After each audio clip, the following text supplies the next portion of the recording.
એમનો બી એક ખાસ આમાં આગ્રહ હતો કે વધુમાં વધુ લોકોને ફેસિલિટી આપણે કઈ રીતે આપી શકીએ એના માટે ચિંતા કરી. પણ તમે જ્યારે કલ્પનામાં વિચારેલું કે એસટી બસ આવી હોઈ શકે આપણે?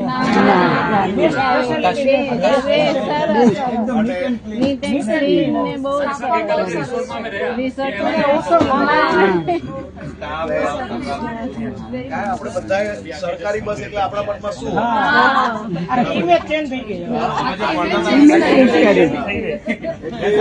અમે જો ભણતા તમે બેઠા હતા એ હતી એની વચ્ચે હું નથી માનતો કે તમે આટલા કિલોમીટર ટ્રાવેલ કરીને આવ્યા છો ને તો બી એસટી બસમાં કોઈને કમરનો દુખાવો થયો.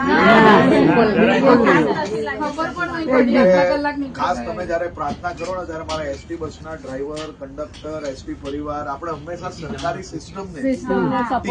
ટીકા તો બધા બહુ ઈઝી છે કરવા, પરંતુ તમે કલ્પના કરો કે આટલા કિલોમીટરો સુધી ચલાવીને તમને લઈને આવવા માટે એસટી ના ડ્રાઈવર, કંડક્ટરો બધા પહેલા જ દિવસે તૈયારીદાર અને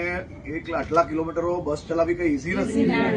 પણ બધા હસી ખુશીથી તમારા માટેની વ્યવસ્થાઓ અને અમે પ્રયાસ કર્યો.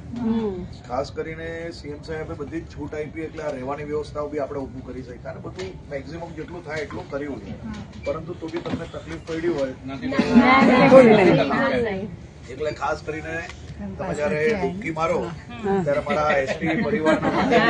કંડક્ટર, ડ્રાઈવરો, મેનેજમેન્ટ એ બધા માટે બી એક ડૂબકી જરૂરથી મારજો, કારણ કે યાત્રાના તમારા સારથી એ લોકો બન્યા. માત્ર તમારી માંગ અને અમે તો માત્ર નિર્ણય લીધો, પણ નિર્ણય પછી આખી વ્યવસ્થા જો કોઈ કરી હોય તો એ આપણા એસટી ના જે બસના ડ્રાઈવરો, કંડક્ટરો એ લોકો એટલે એ લોકો માટે બી તમે પ્રાર્થના કરો.